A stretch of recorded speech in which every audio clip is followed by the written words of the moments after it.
Welcome to Realm Talk, Creatures of Faerûn. All right, let's jump straight into our deep dive today. We're tackling one of the most infamous creatures lurking in the wilds of Faerûn, the fearsome Owlbear. Ah, the owlbear. Definitely a creature that commands respect. Or, well, fear mostly. Absolutely. Now, to get a handle on this beast, we've pulled together quite a stack of sources for you. Everything from those dusty scholarly texts and the careful field notes of naturalists, right down to those sometimes frantic, often terrified accounts from adventurers and survivors across the realms. Those first-hand accounts can be pretty intense. They really can. Our mission here is to try and cut through some of the legend, the terror, and really understand what makes this creature tick.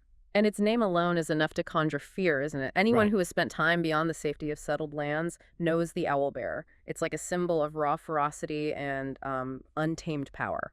That piercing screech. Yeah. It's legendary. It's not just another sound in the wilderness. It's this distinct, chilling signal that danger is, well, probably right around the corner. You hear that, and you know you need to be ready for a fight. Their reputation is absolutely earned. They're known for aggression, stubbornness, and just this unpredictable, volatile temper. They truly embody the perilous, wild essence of Faerûn's untamed places. Which is why they inspire such universal dread, I suppose. Exactly. Okay, so they're terrifying. We've established that. But despite being found pretty much everywhere and clearly able to reproduce, there's this huge mystery right at the heart of the owlbear. Where do they actually come from? Right, and this unresolved question is precisely why they get classified as a monstrosity. They just don't fit neatly into the known natural order of things. It's fascinating, isn't it? This common creature, yet so mysterious. It really is. What's fascinating about their origin is the sheer number of theories floating around and how little concrete proof there is for any of them. The most widespread tale, the one you hear in taverns and whispered in libraries, is that they were the result of some kind of wizardly experiment. Right, the classic story. Yeah. Some demented or twisted wizard, maybe messing with forces they shouldn't have, magically fuses a giant owl and a bear. Yeah, the idea is it was an experiment gone spectacularly wrong. Perhaps it escaped, maybe even killed its creator before running wild into the world. And you can see why that narrative sticks around. Oh, absolutely. It offers a seemingly logical explanation for the bizarre biology. I mean, how else do you get a bird head on a bear body, right? Exactly. And it works as a potent cautionary tale, too, about the dangers of, unchecked magical ambition and misuse. But here's where it gets really interesting, because other sources present some pretty compelling counterclaims. Like the elven perspective. Yes. Some of the ancient elven communities, with their incredibly deep connection to the land and, frankly, just incredibly long memories, claim owlbears have actually been present in Faerûn for millennia. Millennia?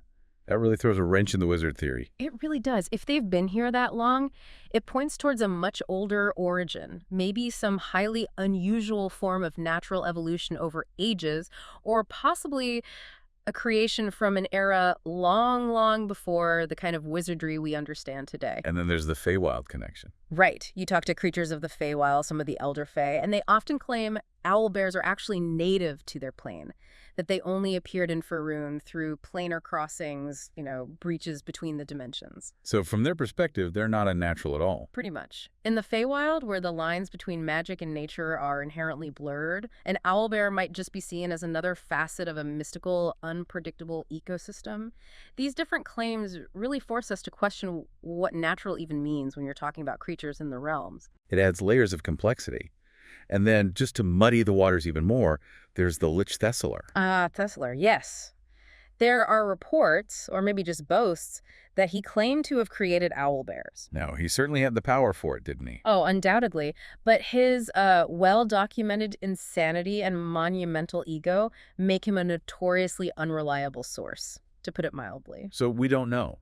Did he actually create them? Did he just experiment on existing ones and take credit? Or was it just another of his megalomaniacal lies? We simply don't know for sure. That persistent uncertainty, the fact that even this common, terrifying creature resists a single clear origin story. It adds so much to its mystique. And reinforces why it gets labeled a monstrosity. It defies easy explanation within standard taxonomy. Okay, let's shift from the mystery of where they came from to the brutal reality of their form. The owlbear's biology is striking. It's that unmistakable mashup. A powerful bear-like body topped with an oversized, distinctly owlish head. It's quite the sight. On average, they stand about 8 to 10 feet tall when they're up on their hind legs. That's huge. It is. Males tend to be larger, often weighing in between, say, 1,300 and 1,500 pounds, and can often have darker coloration. And they're covering. It's that weird mix, right? Exactly. A bizarre mix of coarse fur and dense, often ruffled feathers. The overall coloration varies quite a bit, typically ranging from dark brown-black through to yellowish browns. And that head. It's large, round, dominated by these wide, glaring eyes. Well, sometimes they even have a red-rimmed look, giving them this really unnerving gaze. And the beak. It's formidable. Hooked or even serrated, usually a yellow or ivory color, clearly built purely for tearing flesh. Their limbs are all bare, though. Muscular. Very much so. Ursine limbs, incredibly muscular, particularly the forearms, and they possess this surprising degree of rotation, which is pretty essential for their infamous grapple, the hug. Ah, right. But the claws are more bird-like. Yes. Fleshy, distinctively avian talons, not paws with claws like a bear. They're designed for gripping and tearing. And interestingly, this base form isn't static. Sources mention regional variations. They do. It seems they've adapted across different environments. There are descriptions of the great white snowy owlbear of the Arctic, maybe a cross between an owl and a polar bear. Makes sense. Then you have smaller jungle owlbears with dark green or maybe red plumage for camouflage in tropical regions. There's talk of the pine frost owlbear, massive, white, and apparently quite stealthy. Stealthy and massive doesn't usually go together. I know. And the swamp tar owlbear with oily black feathers, adapted for wetlands. It shows a surprising degree of adaptability. But it all highlights that fundamental biological paradox, doesn't it? Absolutely. Here you have this warm-blooded creature, looks mostly mammalian in body structure, but it lays eggs. And it has fur and feathers. It just doesn't fit into standard Faerûn biology. This unique combination really does strongly support those magical or, Feywild origin theories we talked about earlier. Some scholars try to draw parallels, I've read, comparing the egg-laying to things like monotremes, like a platypus in our world. They do, but within the context of Faerûn's established natural order, it really just emphasizes how fantastical and, unnatural by typical standards the owlbear truly is. Okay, so their appearance is kind of weird, definitely intimidating, but their senses, they seem perfectly tuned for hunting. Undeniably optimized for it. Sources consistently mention both keen sight and keen smell, giving them that advantage on perception checks tied to those senses. They are built to find you. Those large eyes, they give them dark vision up to 60 feet, right? So darkness doesn't offer much protection. Not much at all. And their hearing is incredibly sharp, too. Some anatomical studies suggest they might even have asymmetrical ear placement, much like some owls we know. Which would help them pinpoint sounds? Exactly. Allows them to pinpoint the source of sounds with remarkable accuracy, even faint rustlings in dense foliage. You can't easily sneak up on one. Plus, they have that transparent third eyelid, the nictitating membrane. Right, which protects their eyes as they, crash through underbrush or during a fight. Very practical. Taken together, these senses make them incredibly efficient predators. Extremely. They can detect, track, and ambush prey effectively in their forest habitats. And they're active both during the day and at night, or at least twilight hours. Makes them a constant threat, really. Now, about their diet. Unlike true bears, which are often omnivores. Right, they'll eat berries, fish, meat. Owlbears are different. They're mandatory carnivores, correct? They eat meat, full stop. That's the consensus. And they are voracious, opportunistic eaters. Their diet ranges pretty widely, from small game right up to surprisingly large prey. They've been documented taking down other bears, trolls, even giant snakes. And they have a particular taste for horses, apparently. Reports suggest they do, yes. A large, satisfying meal if they can catch one. How do they typically hunt? Is it just brute force? Mostly, but there's cunning involved too. They hunt by ambush, using a surprising amount of stealth for their size to stalk quietly through the woods before launching a powerful leap or charge. So not always crashing around. No, they can be silent when they need to be. Some naturalists even report them using those hoots or screeches strategically to flush hidden prey out into the open. And their killing method, the infamous hug. Yes, the crushing hug. They grapple their victim with just immense strength, pinning them helpless before using that devastating beat to tear into the torso or vital organs. It's brutal. Which leads to a really fascinating insight into their intelligence, or maybe cunning is a better word. The owlbears in the Cormanthor forest. Ah, yes. The farming behavior. It's quite remarkable. Tell us about that. They actively drag wood and debris together. They do. To attract termites, creating a kind of sustainable food source, which in turn lures other creatures that prey on termites, birds, small mammals. Giving the owlbear even more dining options. Exactly. It's far beyond simple instinct. It's a form of surprising problem solving and environmental manipulation. It suggests their intelligence, while perhaps not abstract or conceptual like ours, is very cunning and driven by their survival needs. That's genuinely surprising for a creature often dismissed as just rage on legs. It is. They also habitually drag kills back to their lairs, which conveniently attracts scavengers' potential future meals. And they've definitely been observed brazenly stealing kills from other predators, including entire wolf packs. They're bold. So where do these terrifying creatures actually call home? What's their preferred habitat? Primarily, they seem to prefer dense, ancient forests and temperate regions. But sources confirm they're pretty adaptable. They've been found setting up shop in subterranean areas, old ruins. Caves and such. Yeah, natural caves, ruins, hollowed out stumps, or they might even dig their own dens. And these places are universally grim, just littered with the bones and carcasses of previous meals. The smell alone is usually a warning. Pleasant. Do they show any signs of construction? In a very crude sense, some dens show what you could interpret as basic engineering, like muddy slopes dug at the entrance to deter intruders, or chambers angled slightly to prevent flooding. Huh. Practical? And they often leave refuse and bones piled outside. Serves both as a gruesome keep-out sign and perhaps a deliberate lure for scavengers.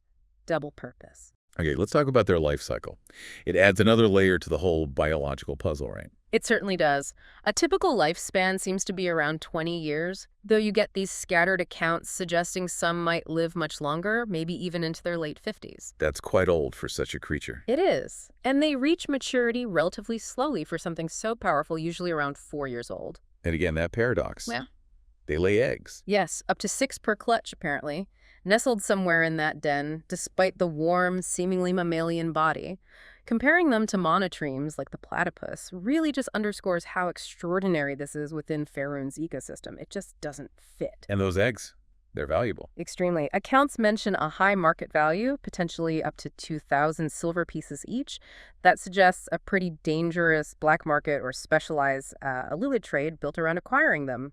High risk, high reward, I suppose. Risky indeed. What about the young? Owlets, chicks, cubs, what do we call them? All those terms seem to get used. The young are carnivorous right from hatching. They're fed meat directly by the adults. The mother doesn't produce milk. The milk. Right. Yeah. And both parents are incredibly protective of their clutch. They share guarding duties fiercely. You don't want to stumble upon an owlbear nest. Definitely noted. What about their activity cycle? Are they nocturnal like owls or diurnal like bears? It seems to be a weird hybrid, actually. Reports suggest they often emerge around noon, hunt both day and night prey, active during crepuscular hours too, dawn and dusk, and tend to sleep around midnight. So active a lot of the time. Pretty much. They're most active during the summer months and, like bears, will generally hibernate through the winter, especially in colder climes. Okay, now let's get to maybe their most infamous trait. Their temperament. Ah, yes. The rage. It cannot be overstated, can it? No. Sources are unanimous. Legendary for sheer ferocity, aggression, stubbornness, and just this wildly unpredictable ill temper. They are known to attack with very little provocation. So much so that settlements often preemptively eliminate any owlbears found nesting too close for comfort. It's seen as a necessary precaution. But that relentless determination, that single-minded rage, it can also be a vulnerability, can't it? It absolutely can. Their laser focus on destroying a perceived threat can be exploited by cunning adversaries. You can lure them into traps or into dangerous terrain they might otherwise avoid. So clever adventurers can use their aggression against them. If they're smart and careful, yes. When hunting, as we said, they can be surprisingly stealthy, moving silently to stalk prey. But their loud vocalizations, that terrifying screech, and the hoots are used for marking territory, searching for mates, or sometimes flushing prey. But in combat, no subtlety. Not really. In combat, it's a direct, brutal assault. Pure brute strength, that multi-attack with beak and claws. They tend to prioritize what they perceive as the greatest immediate threat, but again, low intelligence means they can sometimes be distracted. What stands out most strikingly, though, is the stark contrast between this extreme aggression and their social behavior. It's one of the most fascinating aspects, isn't it? Sources universally agree they form profound, lifelong, monogamous pair bonds. Lifelong. Really? Yeah, really so. And reports claim that if one mate dies, The survivor never seeks another partner, just lives out its remaining years alone. Wow. That level of singular loyalty is remarkable in such a creature of, well, perceived mindless rage. It really is. It suggests that perhaps their intense ferocity might, in part, be an extension of a fiercely protective instinct, not just for themselves, but for their mate and young, which would be crucial for raising such vulnerable, slow-maturing offspring. That makes a certain kind of sense. Protect the family unit at all cost. Exactly. They live primarily in these mated pairs, with the male typically slightly larger and heavier. Both parents share rearing duties until the offspring reach maturity and strike out on their own to find territory and mates. And they're territorial. Intensely. Not just against other owlbears, but against any large creatures encroaching on their space. Males are often observed patrolling the boundaries of their territory. Is there anything known about their courtship? How do these lifelong bonds form? There are some naturalist notes on it, actually. It's surprisingly specific. Females seem to travel, seeking out males who have established territories. If a female enters a male's territory and he's receptive, he'll apparently just sit and observe her. Observe her. Yes, and the female will then perform a sort of dance, standing on her hind legs, extending her forelimbs, maybe rocking slightly. Sometimes she even offers a tribute of food she's caught within his territory. Like a gift. Perhaps a sign of respect or capability.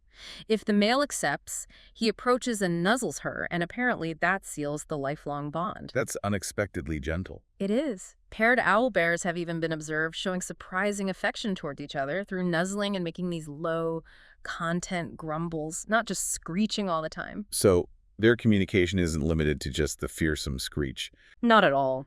That high-pitched screech is definitely the most famous sound. Used as a warning, maybe a call to locate a mate, or as we mentioned, to flush prey. Some old lore even bizarrely links it to a sour stomach. A sour stomach. Yeah, a bit strange. But when they're relaxed or content, like with their mate, they emit these low grumbles or grunts, often misinterpreted by observers as just general grumpiness, but it seems to be a sign of complacency. But when hunting, silent. Deathly silent, which makes them even more terrifying. The owlbear is just so deeply embedded in the cultural tapestry of Faerûn, isn't it? In so many different ways. It really is. It's universally feared, first and foremost. Finding a lair is often simply a matter of following the pervasive scent of blood and decay. Encounters are incredibly dangerous, especially for, less experienced adventure parties who need to rely on strategy and cunning rather than just trying to overpower it. And taming them, is that even possible? Sounds incredibly difficult. Oh. Sources confirm it's incredibly difficult, bordering on impossible for most. They are savage, yes, but there's that undeniable glimmer of cunning, maybe even intelligence. It requires immense patience, specific food. Those accounts mentioning sweet treats to soothe a sour stomach might actually have some truth to them, maybe calming them, and a lot of luck. Like a lot of luck. Definitely. Some trainers apparently even have to learn to mimic their behavior, like crawling on all fours, maybe to establish dominance or some kind of connection. Taming really exists on a spectrum, from a very precarious utilitarian control like a guard beast to a rare, perilous form of actual companionship. And different cultures interact with them in such unique ways. They do. The treetop elves sometimes have this wary, almost symbiotic relationship, relying on owlbears patrolling the forest floor below for nocturnal defense of their territory. Using their territoriality to their advantage. Clever. Hobgoblins, on the other hand, value them specifically as brutal war beasts. Pure ferocity. Of course they do. Hill and frost giants sometimes keep them as unruly pets or guardians, seeing them more as a display of their own dominance, I think. Wizards might capture them as powerful guardians, or, unfortunately for the owlbear, subjects of dangerous magical study. And humans. Especially in remote areas. For most remote human settlements, it's constant fear and conflict, sometimes preemptive hunts, sometimes opportunistic egg collecting, or even incredibly dangerous owlbear racing, if you can believe it. Owlbear racing. That sounds lethal. I imagine so. Adventurers typically encounter them as foes, a dangerous quarry, or in those very rare cases, a potential companion if circumstances are just right. And tragically, some goblin tribes are known for truly cruel exploitation, like that horrifying chicken chasing game mentioned in some accounts near Baldur's Gate. Ah, the Baldur's Gate cub. That's a powerful example of the potential for companionship, isn't it? It really is. A cub, likely orphan mother, potentially slain by those same goblins rescued from that cruel game. It was raised with patience and care, lots of food, maybe successful use of animal handling skills, or even speak with animal spells. suggesting that a bond can form, especially with early intervention. Exactly. It suggests that while incredibly difficult and fraught with peril, companionship isn't completely impossible. It depends heavily on starting young, consistent care, the right approach, and probably a good dose of sheer luck. And that cub, if successfully raised and nurtured, could potentially even be armored and fight alongside adventurers. With the help of a skilled smith, like Damon in that instance, yes. It highlights the potential, however slim. And revisiting Cormanthor quickly, that termite farming behavior really stands out as a case study. It absolutely does. It demonstrates a capacity for learning and adaptation driven by ecological pressure. It shows how even a creature perceived as relatively simple can develop complex behaviors with cascading effects on its environment. It's not just brute force. Okay, finally, let's talk about facing the Fury directly. What are they actually like in a fight? For adventurers just starting out, they must be a significant test. Oh, absolutely. Looking at typical accounts, often benchmarked against standard adventuring rule sets like those used in the manuals. They usually have a natural armor class of around 13. Not incredibly high, but their hide is tough. And hit points. Average around 59 hit points. Again, respectable, but not insurmountable. Their real danger lies in their physical stats. Strength is immense, typically rated around 20. Constitution is also very high, around 17. Makes them hit hard and tough to take down. Precisely. Dexterity and wisdom are moderate, maybe 12. But crucially, their intelligence is very low, often rated at 3, and charisma isn't much better, maybe 7. Their movement speed is pretty quick, though 40 feet. So, strong and tough, but not smart. That's the gist. While their stats are formidable for a low-level encounter, that relatively low AC and HP pool means a prepared party using good tactics can definitely overcome them. And their low intelligence dictates very simple, very brutal combat maneuvers. Offensively, they use multi-attack, right? Combining beak and claws. Yes. Typically, a beak attack, which hits hard plus 7 to hit, dealing about 1d10 plus 5 piercing damage combined with a claw attack, also plus 7 to hit, dealing even more slashing damage, around 2d8 plus 5. That's a lot of damage potential in one round. It is, and again, that hug grapple is key to their strategy. While it might not always be listed as a specific attack stat in every edition or account, its role in combat is clear. Immobilize a target, make them helpless for those subsequent devastating beak attacks. So their typical combat tactic is just charge and smash. Pretty much pure brute force. Overwhelm the opponent, charging without hesitation. They'll often prioritize the closest or most obvious perceived threat, but again, that low intelligence means their attention can sometimes shift unexpectedly if something else hurts them more or looks more dangerous suddenly. It's a simple, brutal, relentless assault. Do they ever flee? Or just fight to the death? They can theoretically flee if severely wounded or clearly outmatched, especially if they aren't cornered or defending young.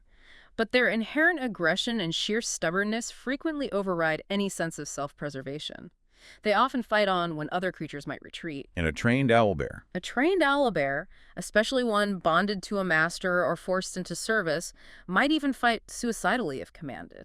They can be pushed beyond normal limits. And as we mentioned, this ferocity, this single-mindedness is also their greatest vulnerability. Paradoxically, yes. Their rage and minimal cunning make them predictable. They are susceptible to well-laid traps, clever ambushes, or being kited, kept at range, and focused down by ranged attacks or spells.